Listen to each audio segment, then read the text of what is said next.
A very good afternoon to one and all. I'm Shubhra Sinha, a student of BCom Professionals at Christ University. In conversation for Cognito Talks, we have with us today the Managing Director of JLL, Chennai and Coimbatore, Mr. Siva Krishnan. He is also the head of Developer Solutions, which has been designed as a multifaceted team with a pan-India reach, targeting at eliminating the multiple intermediaries and location-based complications that arise during the major construction projects in India. Mr. Siva has had diverse experience in the industry, spanning for more than 2 decades. And sir, we are delighted to have you here with us today and to learn more about your journey and how they shaped your views. The moderators for today are Subiksha Balu and Tanya Raj. Tanya Raj is an alumni of DPS Christ University, and Subiksha Balu is currently pursuing BBA Finance and Accountancy at the Department of Professional Studies. A heartfelt welcome to you, sir, and thank you so much for joining us today here at Cognito Talks. We look forward to having an insightful session with you. Thanks, Shubhra, for the nice introduction. Thank you. Thank you, Shubhra, for that wonderful introduction. Sir, I'm Subiksha, and I would like to commence the session by taking a little walk down the memory lane. So our first question to you is, what are some of the classroom learnings and experiences that have stuck by you throughout your corporate journey, which has helped you achieve your current position as a managing director of JLL? A very good question. So if you ask me from my experience in last 24 years, the one thing which stands out is you have to be as positive as possible as always, number one. You need to work very hard. That's also an important ingredient for success. And third is knowledge. And whatever you are doing, you need to be as knowledgeable as possible. Understand each and every aspect of the particular job that you're trying to do, whether it's real estate, whether it's an oil sector, whether it's financial services, whether it is a channel distribution sales which you're doing. You need to understand every aspect of the particular business that you're trying to execute. So knowledge becomes an important ingredient, plus passion to do work. What I see from a new proposition from the youngsters or the millennials, which I see currently, is of not having patience. You just can't become a CEO or a managing director in a matter of 3 months or 1 year or 2 years time. You need to go through the ladder, understand the nitty-gritties of each business, go through the grind, understand, work very hard, and then move. That's very, very important. You just can't become overnight thinking about the policy of the organization, strategy for the organization, drive the organization from a policy perspective. It's just not possible from a perspective 3 years or 4 years. You need to go through the grind. So my biggest learning is that everything is important. From a corporate perspective, you give everything that is possible to the corporate for the first 3 years. The corporate will give everything what is possible from their side to the individual for the next few years. So it's very, very important that you need to work hard. You need to understand the nitty-gritties of that particular business that you're into. You need to be passionate and work very hard. So these are the 4-5 key elements which are positive, and be positive always. And these are the 4-5 elements which has always helped me to move up in the career. That is wonderful, sir. If we may indulge you to recount any particular college experience that you still remember and cherish. So that's what I'm saying. So different people have got different perspectives while studying. So when I was studying in my engineering in 92, 96, I always would like to be part of any kind of event like what you're all trying to organize, like in Cognito, which you're trying to do today. And that itself is a spark in you, which triggers and helps you once you get into corporate life. The initiative that you're taking today to do any small event, which helps in a long stay when you start working. So everything, each and every meeting, I keep telling my team, saying that, see, it could be a small trivial meeting. You go out, have a meeting. At the end of the day, you learn something out of that particular meeting, and it might help you in the long run. So every small things that you do in your college life, and for me, it's very, very difficult to come back which stands out in front of me from a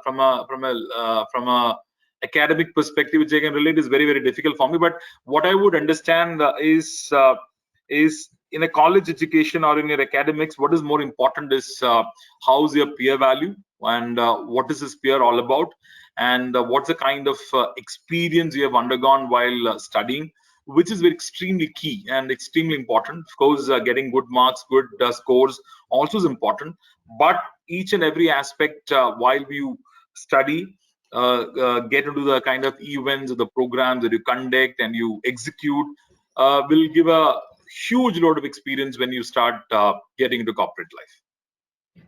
Thank you, sir. That was wonderfully put, and we were so happy to share this fond memory of yours.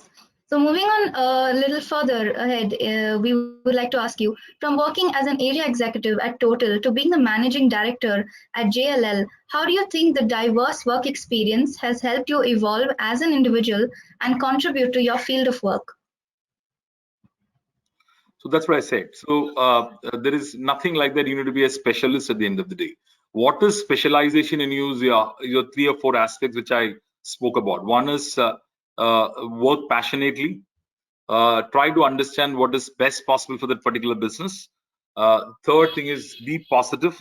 The fourth aspect is, as I rightly said, I think I covered knowledge, be positive, hard work, and these are the key elements that is important for any business for that matter. So I started my career as an area executive in year 1998 with Elf Lubricants, that was a French multinational. And my job was to basically manage close to about 17 to 18 districts of North Karnataka, which is very difficult for me. The language was tough for me. I was from a small village in Kerala called Trichur. For me to pick up threads of local language was very, very tough. Kannada was the local language in Karnataka at that point of time. Hindi was not very conversant for me at that point of time. It's not possible for you to talk in English to the garage mechanics as well as dealers at the point of time. But what I've learned is sheer hard work, be passionate about what you're doing. The first 4 to 5 years helped me a lot in terms of understanding from a macro perspective, the channel distribution, the dealer network, the primary, secondary, and the tertiary network that you need to look at from a product perspective. Then I moved into financial services in year 2002, 2003. ICICI Bank taught me in a matter of 8 to 9 months' time what I would have learned over a period of 10 years in any business for that matter. Then I moved to HDFC Bank, again on a financial perspective. Housing loan was my forte at that point of time. I was getting closer, more and more closer to my civil engineering. Housing loan and civil engineering was a little more closer. Then ultimately I moved into the brokerage industry, which is JLL, which is more towards civil engineering. So I get involved into residential across India, residential brokerage. So in all these learnings, I still come back to that 4 or 5 learnings. It is be passionate, be positive, amass as much as knowledge possible in that field, and work hard passionately. And this will create success as you move forward. And be patient. Be patient with the firm. Be patient with your superiors, and be patient before you get success. And there are times that you work very hard and you may not get that kind of success, but you got to be as patient as possible. As I again reiterate, the current bunch of youngsters, the biggest challenge is patience. You need to be patient. You need to understand. You need to work passionately. Things doesn't happen just for the sake of spending some time frame in an organization. You need to create difference. You need to stand alone in that particular bunch of people. And how can you stand alone? You can stand alone in a bunch of people when you make a difference within the organization, when you add value to the organization. You can add value to the organization only when you understand the nitty-gritties of this business. To understand the nitty-gritty of the business, you need to be in the field. You need to meet people. Whether it's and primarily my 24 years of my career has been to sales and the marketing. And important component in sales and marketing is to meet people, understand, get into the frequency of your client, and start talking to him from that frequency perspective. That's extremely key from a sales and marketing perspective. And work very hard, meet as many people as possible. Each meeting will give you some learning, and that learning you need to use it to be successful. So I said, you create differentiation in the organization, add value to the organization, then success will start coming on its own. You don't have to do any kind of the so-called politics in the organization to come up in the ladder. What is more important is to the 4 or 5 key elements, which is, I again reiterating, passion, work very hard, knowledge, and be positive. That's I very think I covered my career from a perspective. Yeah. That's really insightful, sir. So, sir, in 2019 at the Housing Finance Summit, you spoke about how digitalization is helping the home loan sector. Could you kindly elaborate on the different ways this is possible, and also mention the steps that JLL has taken? So digitalization and technology has become an integral part of any business for that matter. And how we used to treat this business, which is very, very conventional about 15, 16 years back, and what is it today is totally different. So technology has become part and parcel of any business for that matter. Need not be housing loan, need not be real estate sector, need not be any channel distribution. Today, technology is in your hands, and marketing has completely changed the perspective of how to market your product today. Now, when 1998, there was a way to handle a customer. 2019, 2020, there is a different way of handling a customer. Information is in his fingertips. It's no longer, see, from a real estate perspective, I keep telling people saying that there is no MRP. There is no maximum retail price in residential real estate. I'm sure most of you would have gone in terms of property purchase or a property search at some point of time for your parents or for your relatives. You would have seen in one street, you've got multiple pricing, multiple price points, different specifications. Somebody selling it at 10,000 rupees per square feet, somebody selling at 8,000 rupees per square feet, somebody selling at 6,000. There is no maximum retail price in one location or one micro market. So it's very, very tough to understand. So what technology brings in is for a customer is amount of knowledge that can bring into him before he even comes to the site or to the project. And the sales guy, you need to be completely aware about what's happening in the market in a holistic manner, in a comprehensive manner. What he needs to do is to instill confidence in the customer, saying that, look, you're making a right decision. It's no longer selling a kitchen or a bathroom or a living room to a customer. It's basically selling the market in a holistic and a comprehensive manner. So that's the reason I said knowledge. So understanding of the market is extremely important. Understanding the nuances of housing loan is extremely important. Everything is digitally possible, right from a site visit to get the token advance, right from the registration. Some of the cities, some of the states have started doing e-registrations today. So everything is possible in the nick of a button today, which was not the case 15, 20 years back. So sales and marketing, the way we handle customers, everything has changed in the last 2 decades. So, sir, JLL has also collaborated with Roof and Floor. So, what are the potential opportunities do you plan to capitalize through this collaboration? So I'll tell you, different organizations have got different strengths. JLL as an organization, the strength is the relationship that we have in the real estate market, whether it's developers, whether it's our customers, whether it is from a real estate knowledge. JLL stands out. See, we have been in this country for the last almost 24 years. We are the largest real estate service provider in the country. We have got close to about 13,000 people, employees working for us. The sheer fact that we have been in the system for almost 23 years, for us, the reach among the developers are humongous. And so we felt that we have one side of the real estate which is really covered very nicely, which is in terms of relationship with developers, the understanding of the product, understanding of the micro market, understanding of real estate projects across the country.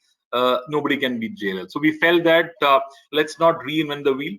Let's look at it a technology partner, digital partner, somebody like Roof and Floor, who has got reach to customers. So we thought that it's very important to align with the brand with same credibility, same reach, and we felt Roof and Floor fit into the bill really well. That's how the thought of aligning with Roof and Floor came in, and we aligned with Roof and Floor in terms of reaching out to the customer digitally, which they are much more competent than JLL today. So one side we have the offline mode, which is your developers, projects, knowledge. Another side is reaching out to the customers who's looking at properties. So we felt that this marriage of good collaboration between a digital firm and a real estate firm will do well for both the stakeholders. That's how the whole thought of aligning with Roof and Flow came in. So we hope this collaboration will bring great success and growth to JLL. So you have been appointed as the head of Developer Solution, a platform that was set up specifically for the developers community to help them through all stages of project development. What is your opinion in terms of how value will be created or added for mainline and mid-tier developers through this initiative by making the development process more efficient? And also, how do you envision the success of this initiative in the near future? So the whole idea of creating a developer solutions platform emanated from the fact that we've got multiple asset class that we work on. So we've got office leasing business, which is called OLA, office leasing and advisory. Then we've got the retail advisory. Then we've got land brokerage. They've got capital markets, which basically organizes the equity as well as the debt funds for the developers. Then we've got residential brokerage. We are into project management. We are into property management. We are into integrated facility management. We are into research. We are into multifaceted business lines as far as the real estate brokerage is concerned. So we felt that it's important that we tie all the business lines with one platform called Developer Solution. So currently what's happening is that one business, there is a BD team which goes and separately pitch for a product. Another business line will go and meet the same developer pitching for another product. So sometimes the developer gets really confused as far as whom do I get in touch with the organization to give a holistic solution. That's how the whole idea of creating a platform like Developer Solutions came. And the idea of Developer Solution is to provide solution as a single point contact to developers as far as the real estate is concerned, whether it's research, whether it is land consulting, whether it is a feasibility study, whether it is project management services, whether it's property management, whether it's office space we leased out or divesting their own properties. You can go to a single person whom he will service that client. So the handling of the customers becomes very, very seamless. That's how the whole idea of the developer solution platform came in. It's integrating all the business in one platform and service the customer as a single point contact. That's the whole idea. So we hope this multifaceted team, as you mentioned, led by you, will give a great impetus to the real estate industry in India as a whole. And a recent JLL report predicted that India's co-working space market is likely to cross 50 million square feet by 2023. So what has been the basis of this prediction by JLL? And in your opinion, what are the factors that will play an essential role in the fulfillment of this target? So what's happening in office leasing today? There is a complete paradigm shift after COVID. Now, there's new concepts which has emerged saying that work from home, and a lot of people in 2020 when March COVID hit all of us across the globe, everybody felt that the work from home is going to stay, and which is here to stay. But what percentage, what combination of work from home from a corporate perspective, all that is still very fluid. Our assessment is that there are 100 people in an organization, 20% will work from home, 80% will work from office. And there'll be a churn of people coming to office on a weekly basis, on an alternative basis, which will happen over a period of time. But at the same time, because of social distancing, which is there is a norm today, de-densification of offices is happening. Typical thumb rule used to be in an office space used to be that 100 square feet for an employee, which shrunk to 60 to 70 square feet per employee in last 4 to 5 years. We feel that 100 to 120 square feet per employee will come back because of social distancing. Among the whole segments in office leasing business, one segment which is emerging really fast is co-working space, and co-working space took a huge hit when the COVID erupted across the globe. And what is interesting today is that co-working is picking up, has come back and is picking up really well in last 4 to 5 months time. Co-working is nothing but flexible working spaces. Like, for example, there are operators like WeWork, CoWork, a lot of people, a lot 17 to 18 players, which is there. Somebody like IndieCube, Hive. There are a lot many operators. Workafella, Workeasy, Cactus. There are a lot of co-working operators who have started operating out of India and globally also. The whole idea is that, for example, now as a corporate, you've got multiple offices across the cities across India. You can align with somebody who's got a network across India. For example, if somebody like WeWork has an office, co-working space in Bombay, Chennai, Bangalore, Hyderabad, what is easily possible is to take 10 seats or 20 seats and work across the 7 cities or 8 cities. It is basically making things easier. It is basically flexible working space where rather than taking a 10,000 square feet, 20,000 square feet, you can take it as 100 seats or 50 seats or 60 seats, and you can start your work from tomorrow. You decide that you like this place, you can start operating only from tomorrow onwards. That's the whole idea of co-working space, which is picked up very nicely. And last 4 to 5 months time, there is a huge uptick in terms of co-working absorption is concerned. That's really interesting, sir. So, since COVID has hit us all, sir, what measures and tactics is JLL taking up to get the business back to where it was previously as well, sir? So for JLL, the most important stakeholder as far as the business is concerned are two important aspects. One is clients, another one is people. These are the two important elements as far as JLL is concerned. And we have been extremely careful in last 18 months time as far as the employees are concerned. Employees' health, safety is paramount for all of us. So we have been handling from that perspective. And the second thing is clients. And we are looking at ways and means to adapt ourselves into the changing environment. And whether it's, as I was talking about the co-working space, how we can help the clients in terms of align with the new facets of real estate dynamics is what we're trying to help. Like, for example, we are also into managing facilities across India. We manage close to about 250 to 300 million office space across India. So the safety of those corporates is extremely important because we manage those facilities. So we quickly stepped in when COVID hit us. We managed the client spaces very effectively so that the employees are safeguarded, employees' safety is taken care of. That is from an integrated facility management perspective. From a transaction perspective, we advise both the stakeholders, both the developers as well as the corporate clients, the occupiers, from the changing landscape, how things are moving. And we also try to bring in the best practices that we see globally back to India. So these are the things that we are trying to see so that we can adapt to the changing dynamics as far as the real estate space is concerned during the COVID times.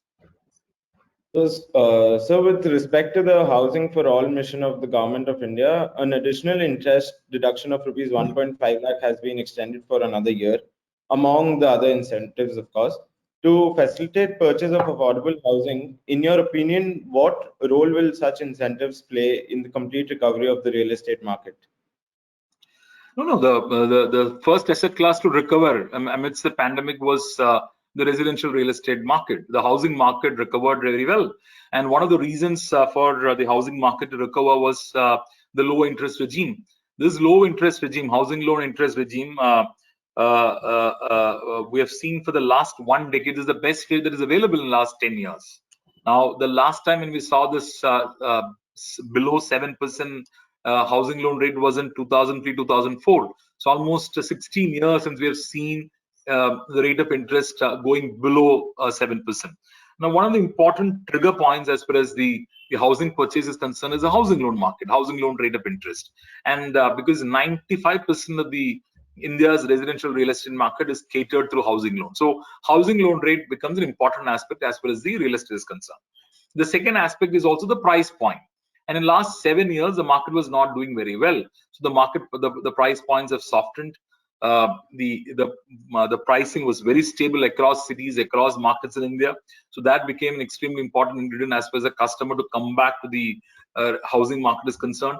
The third important aspect was the effect of COVID.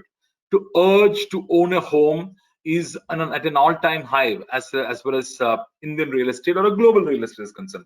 Everybody wants to own a home because most of the people are spending a lot of time at home at this juncture.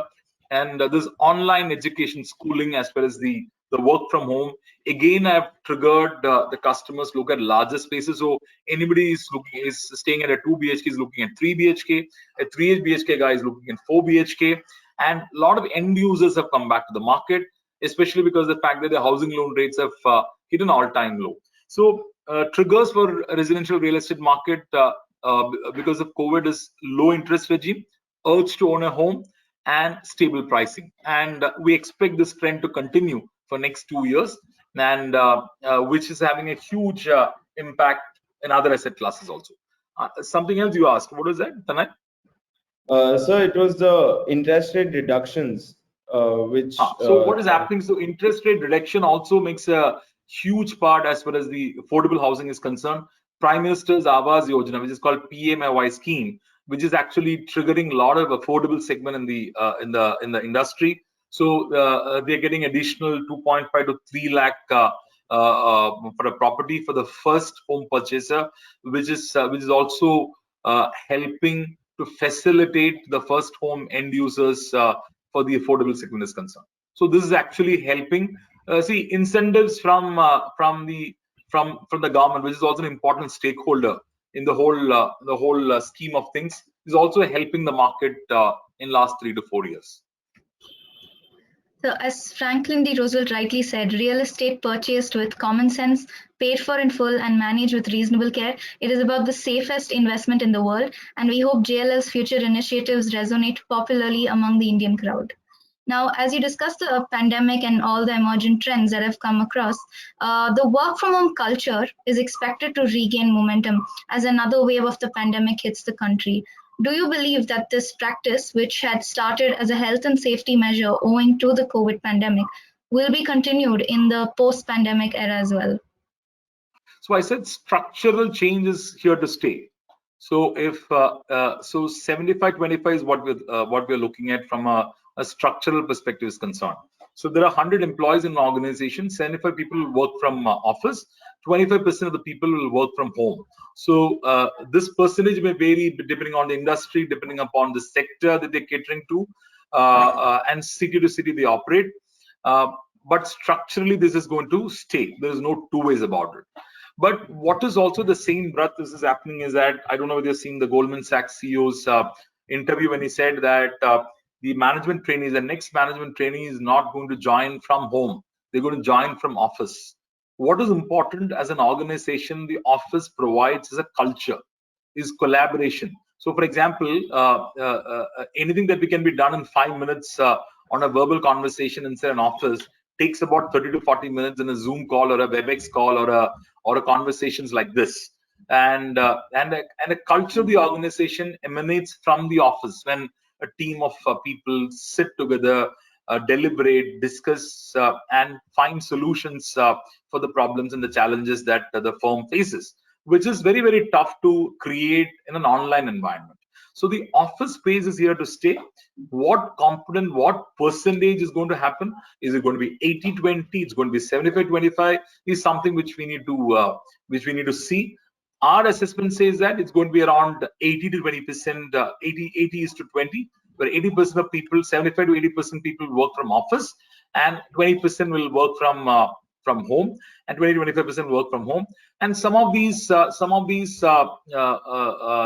the work from home culture has also provided a lot of avenues for a lot of people who are looking at in terms of flexible workspace solutions for them, and this is also helping them as a new job provider. So I think the work from home as a concept is here to stay. The only question that is here is that what percentage is going to work from home and what percentage is going to work from office. But rotational basis, everybody will work from office maybe in a matter of 10 days or 12 days in a month. Yes, sir. So will this imply a potential shift of real estate development from commercial estates to more advanced residential spaces? No, it's very tough because I'll tell you, even in last 1 year pandemic, the surrender of space has become very technical for you guys. But what I'm trying to say is that yes, there is a small shift which is happening, which is like, for example, we call it as business centers inside a large. Now, what is new developers and new developers create small office spaces within the residential community, so that like a flexi space, so 10-15 people can come inside a business center and start working. So small nuance changes will happen even in a residential planning, a 2 BHK or a 3 BHK. People are carving out small office space solutions so that they get a small earmarked area to work from home also. So some of the changes will happen, but I don't think that office space is going to go out of the system. As I said, it could be an 80-20 or a 75-25%, which is what we envisage as we move forward once the pandemic settles down. The vaccination is in full throttle at this juncture, and what we hear from the corporates and occupiers in last 3 to 4 months' time is that the employees are itching to come back to work because the kind of collaboration, the kind of the camaraderie, the kind of thing which used to be there in office is currently missing. Right, sir. As we discussed emerging trends in the pandemic, I think there is another noteworthy thing which we must mention, and that is the pandemic causing a stir in the global financial markets, causing investments to reach record high levels of volatility. So, do you believe that real estate has emerged as an ever reliable and stable investment option for retail investors? See, it's always been a real estate investment instrument for a lot of investors. There are different cycles. For example, now whether it's a stock market, whether it's a gold, whether it's a real estate, there are different cycles. So it's very, very important to understand the entry in the real estate in the investment market as well as the exit is concerned. And today, when the price is at rock bottom, I believe that's a great opportunity for a lot of investors to stay invested. The only problem as far as the real estate is concerned is that you need to stay invested for long. You just can't flip the product. You buy product today, and after 1 year, you will not get a 10% or 15% appreciation. You need to stay long invested in a real estate product, unlike in a stock market, which is highly volatile.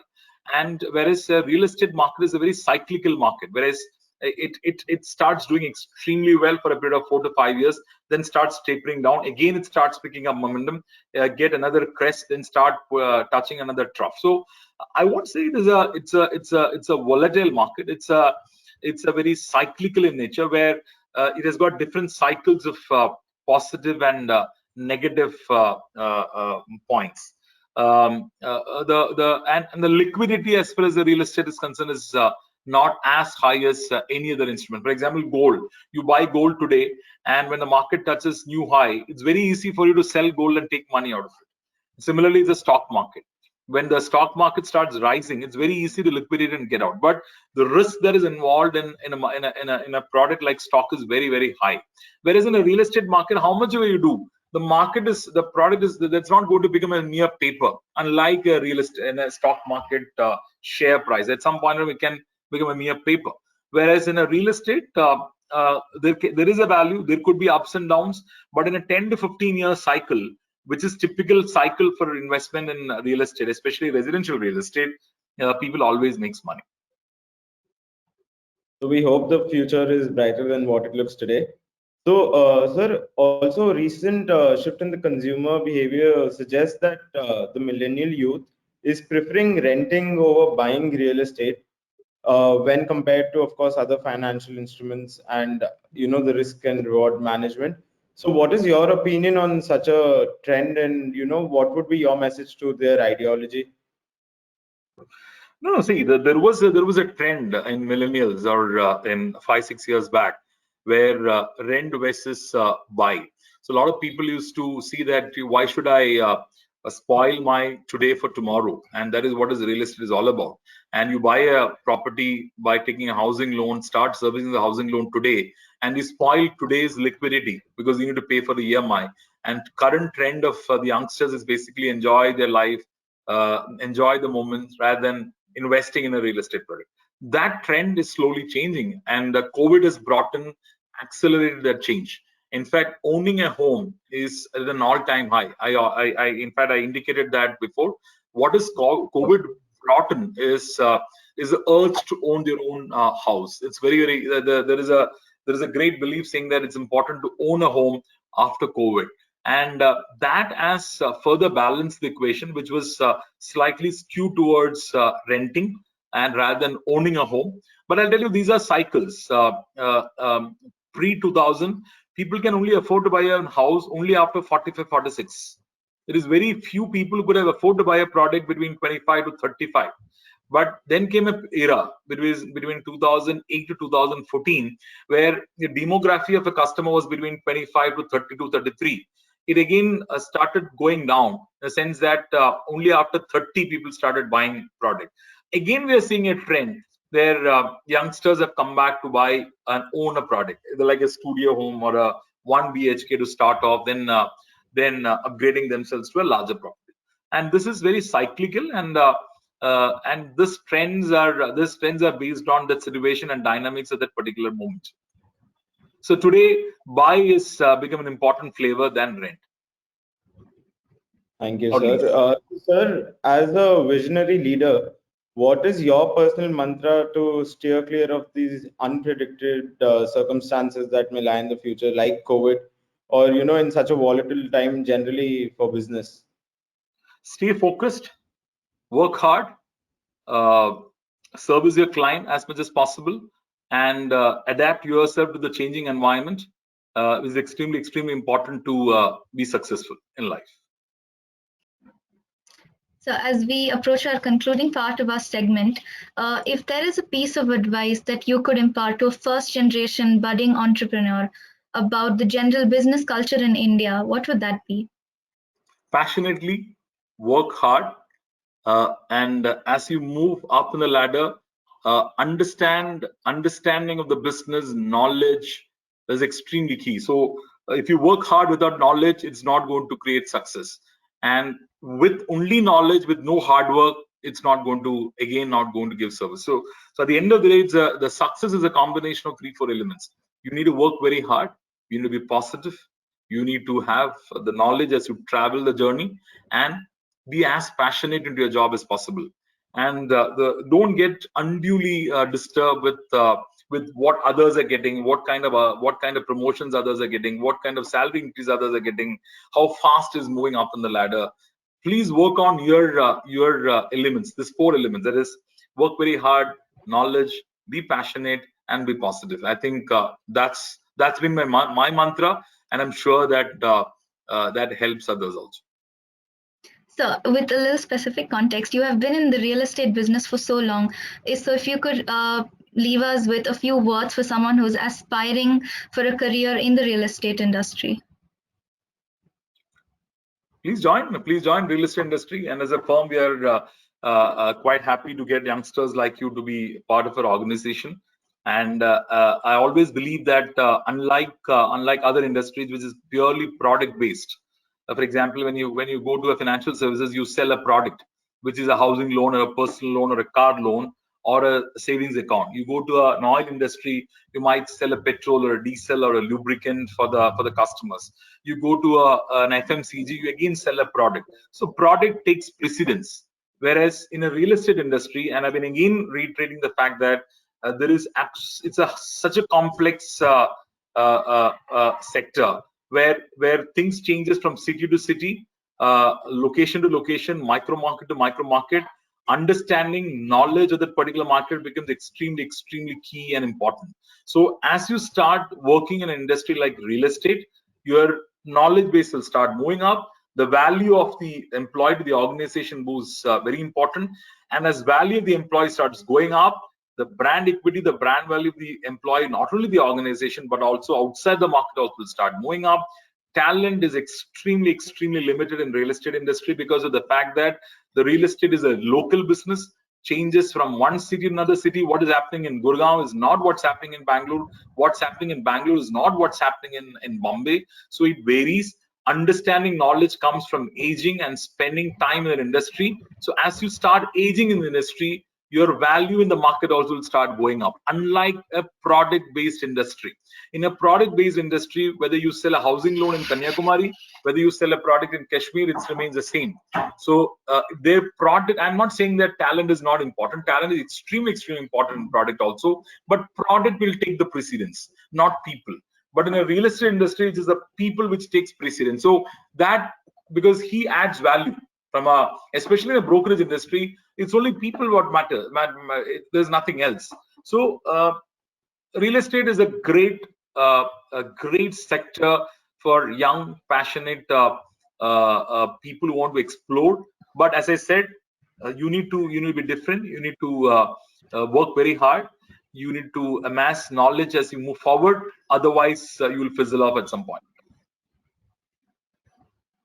Thank you, sir. We hope everything you've told us today will provide a strong source of inspiration to all my peers. So thank you so much for your time today. Thank you. Thanks, Subiksha. Thanks, Tanay. Thanks, Shubhra. Thank you. Nishant?